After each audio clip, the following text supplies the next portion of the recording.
issues and ultimately to empower the Canadian people to make better decisions.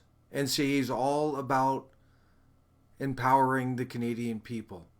And we do this through governance reform, but also through empowering the Canadian public with facts and basic truths. And that will create the best society in Canada, in our opinion. And that's what we stand for. Another thing to keep in mind tonight, the basic premise here too, is that by understanding the big picture of what's going on, it will allow you to understand what's going on the ground around you and what's impacting you on the ground. So you can take the big picture and apply it to the small ground, and hopefully things make sense. Whatever impacts you're having, you can't find a job, your community's changing, the ethnic demographics in your community is changing. You can't get any real information out of the news. Maybe all this will start to make sense. So I'm going to go right into liberal international order. This presentation is not an end in itself. It's a beginning. It's to create a dialogue. We want your feedback, so leave your comments. Again, this is all about empowerment through an informed Canadian public based on facts and basic truths. So we're going to go through this liberal international order. In our opinion, this is what the entrenched establishment, the multi-controlled opposition in Ottawa, the mainstream media, the schools, academic institution, this is what's the umbrella around all that. It's called liberal international order. It seems like a contradiction in terms if you look at it. Liberal, you assume, is open, and then you got order there, which is closed. But in our opinion, liberalism, when it's taken to its nth degree, it leads to globalism. And then it becomes what's called a global order. Canada is far along this path without the say of you, the Canadian people. The Canadian electorate has been sheepish and just going along with all the spins and misinformation. This has to stop. This has to stop. That's our message tonight. Liberal international order, it refers to open, rules-based international system. It begs the question, who's making up these rules? And how can it be open when it's really an order? It's an imposition that you have to be obedient to the order or face the consequences. It's about preservation of power and the privilege of those who are benefiting from this so-called order. The end game of liberal international order, in our opinion, is global governance, one world governance. Basically, everything dictated through like a UN Parliamentary Assembly, everything dictated through UN globalist institutions, dictated.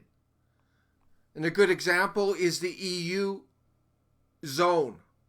That's all being dictated through Brussels. I'm going to get further into this as we go. These are some of the organizations and suborders of what's called liberal international order. We got trade order. And the corresponding organization, and it's not exclusive to this organization, that would be the World Trade Organization, founded in 1994. And China was added in 2001. And I believe Russia was added in 2012. The security order, this corresponds to the UN Security Council and the International Criminal Court. The economic order, the World Bank, the International Monetary Fund, the International Bank of Settlements, the G20, the G7, etc.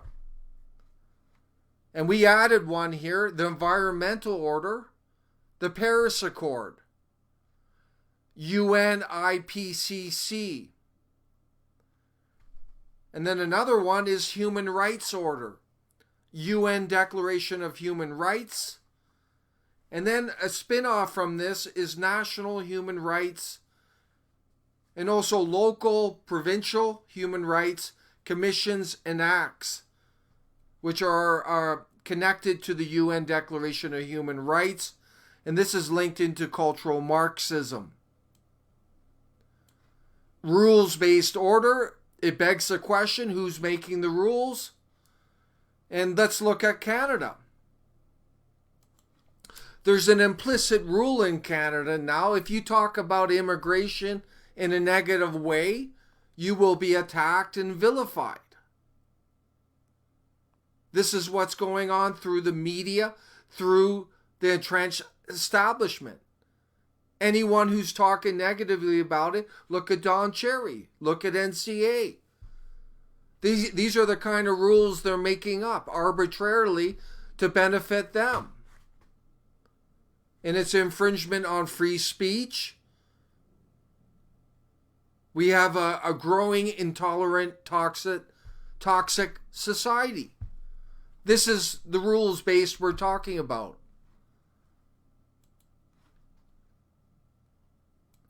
We go further. This is the endpoint, in our opinion, global order. And this manifests all these other orders. And we got Bilderberg working in the background, the Trilateral Commission, the Council of Foreign Relations, and other international think tanks. We got the World Economic Forum, Davos, which is completely UN globalist.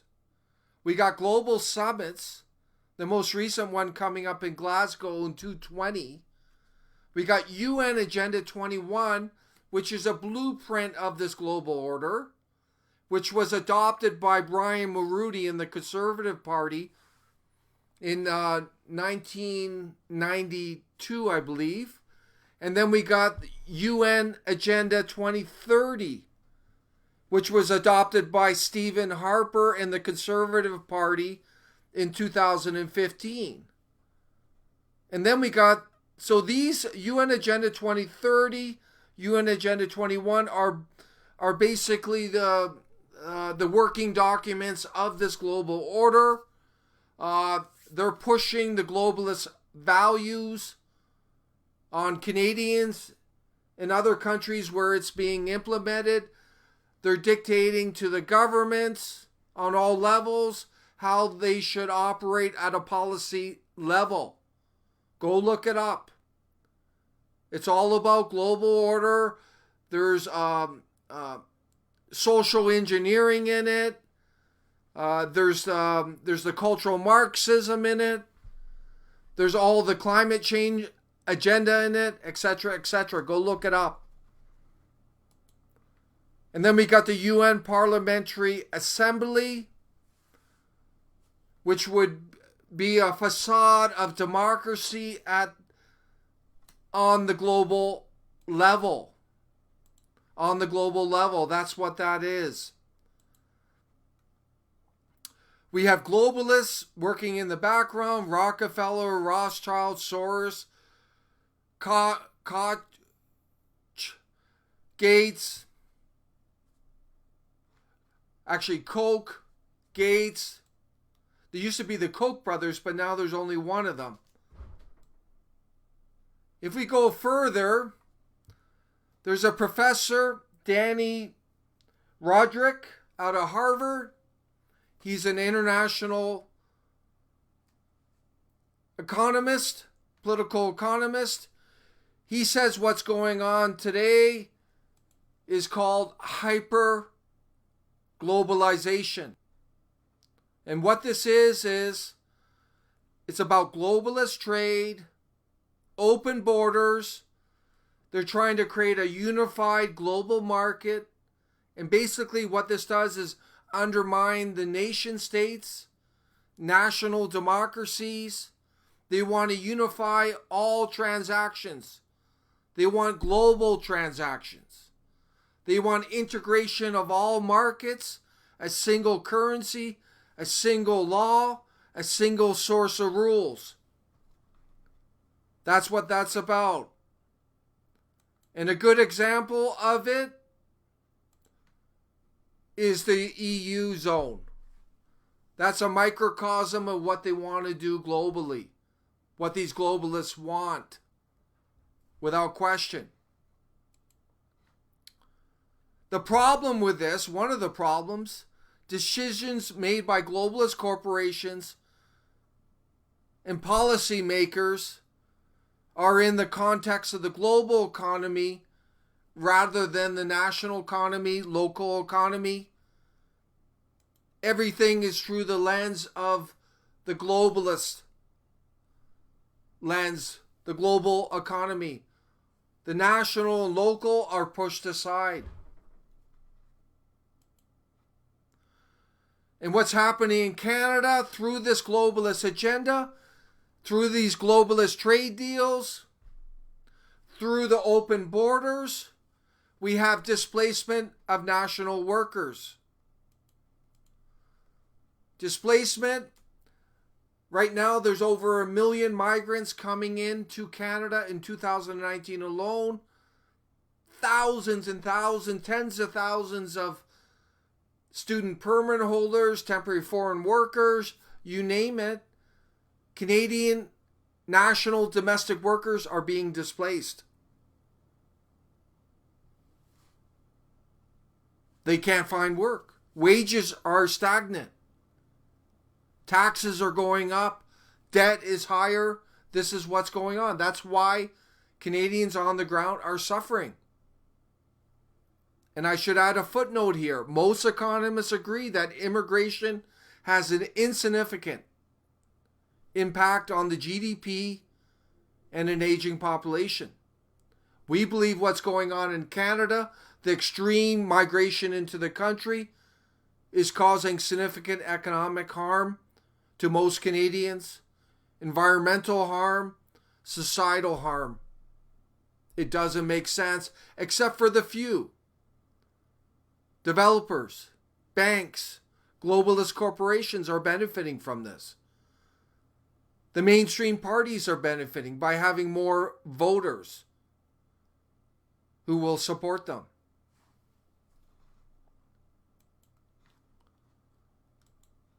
TPP, Trans-Pacific Partnership. This mega globalist trade deal, which was signed onto in 2018 by Trudeau and the Liberal Party and supported by the Scheer and the Conservative Party, is all about the maintenance of the liberal international order. It's all about the globalist interests. It has no impact on Canadians. If anything, it's making it tougher for Canadians across the country.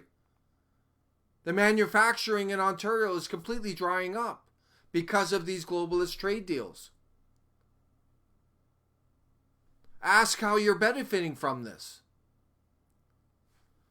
TPP is an extension of the liberal international order, mistake not. And look at the US under the populist President Trump. He said no. We're not going to be part of that. And I'll deal with that further. I'll dwell into that further as we go.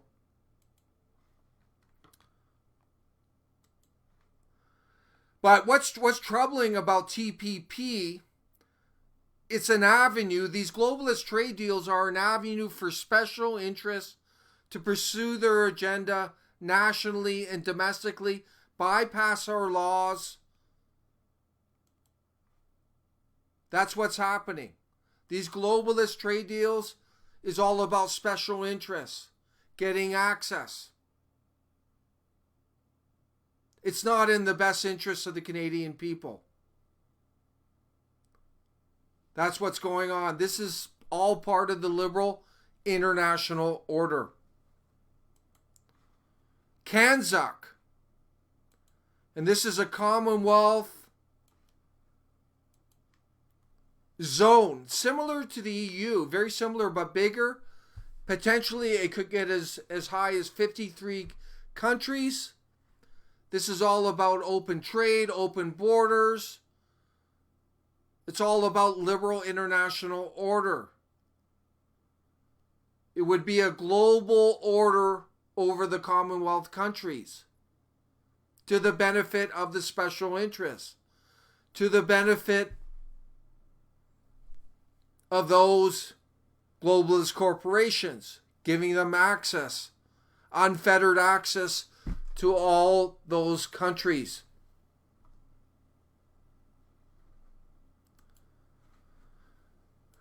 It's important that we're clear on this. The Conservative Party, which is anything but conservative, adopted this in 2019 under Scheer, who's a mainstream career politician. He's been groomed since he was 25. I don't think he's ever worked really in his life.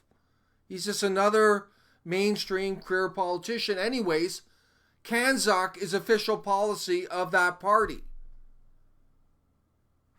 CANZUK is all about protection and maintenance and expansion of the liberal international order, without question.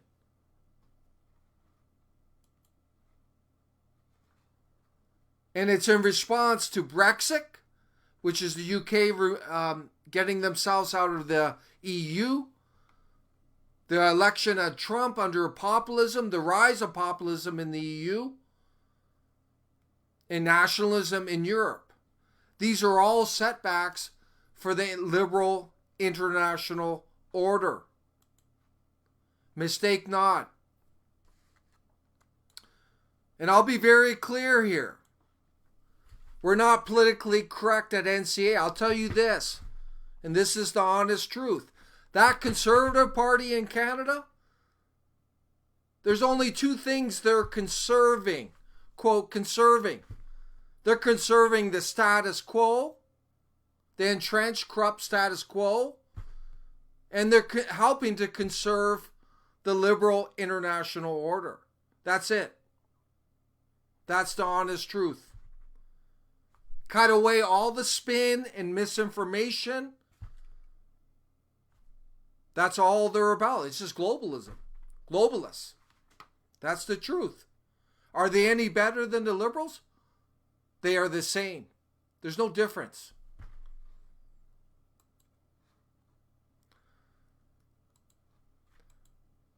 Harvard professor who I mentioned at the beginning, Danny Roderick, this guy is great. He's totally on the wavelength of NCA. And he basically supports the overall thrust of NCA. It's quite amazing. It's great. He's well ahead of his times. And praise on him. He's doing great work, this professor out of Harvard of international political economy. Look him up. Danny Roderick. He says that populism that adheres to democratic principles has an important role as a check against globalist corporations and banks. Privy insiders, the technocrats. And that's exactly what NCA is doing. We're holding these globalist corporations accountable. We're holding the banks accountable. We're the only party that's talking about the Bank of Canada. We're the only party that is openly against these globalist trade deals. The NDP pretends to, but they were supporting TPP. They supported the South Korean trade deal. So your talk has to match your action. But there is an important role for populist parties like NCA as a check against these globalist corporations, these privy insiders, the banks, and he's bang on the mark there. He claims, here's his term, hyperglobalization. I think Canada is in what's called a complete globalization phase. They're trying to turn Canada into a globalist village, a post-national globalist village. We're beyond hyper-globalization.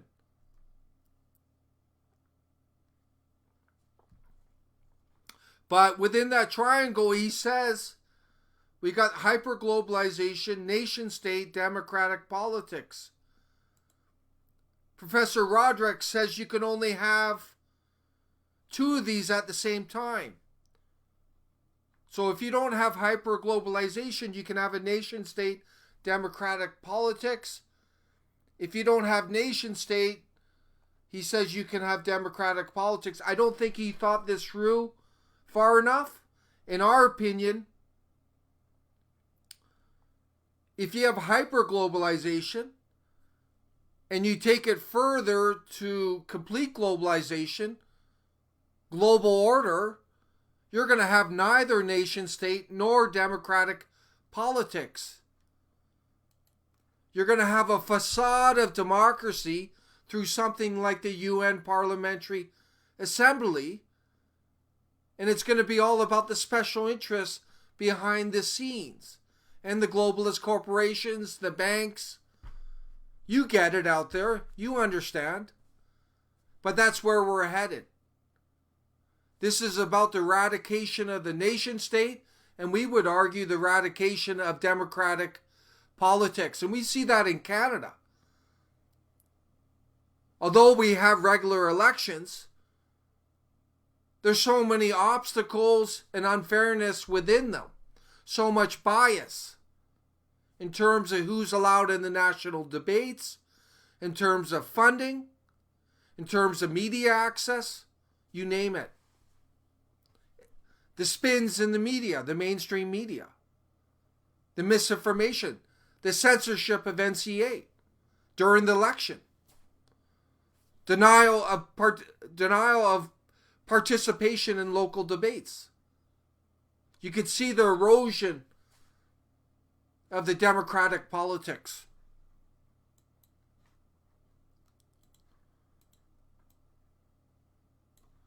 State sovereignty. Some argue that this is the essence of liberal international order, yet in the NCA opinion, the end game is global order, global governance, and thereby the end of state sovereignty.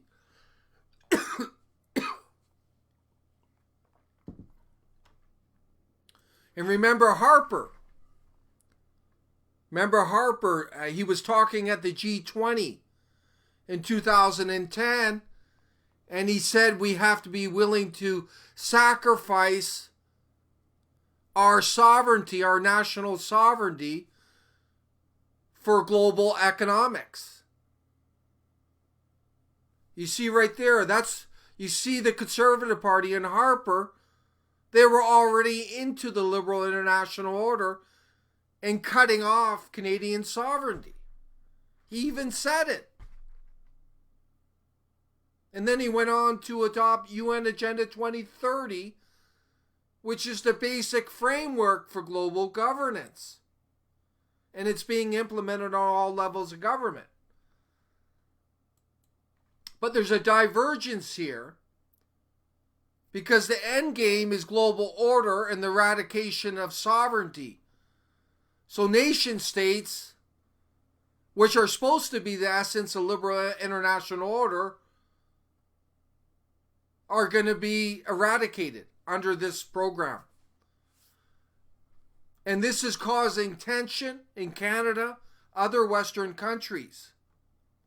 in response to this agenda. There's a divergence there. As this hyper-globalization, Canada is more into the near complete stage of it.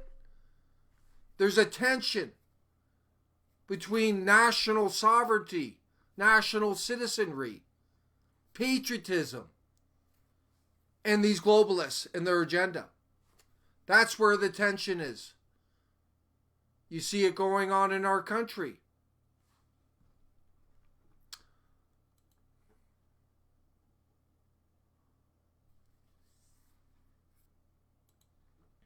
Russia and China, this is interesting, they argue for state sovereignty with political plurality in the world based on the Yalta Conference in 1945. That's what they're arguing for. They don't agree with this global order. They don't agree with sacrificing the nation state. They are big proponents of national sovereignty. So is the United States. And it's causing more tension. And that's why President Trump is under attack constantly. And most recently, the puppet Trudeau and his globalists, Macron and others, were making fun of Trump. See, Trudeau's just part of this liberal international order. This rules-based he likes to talk about.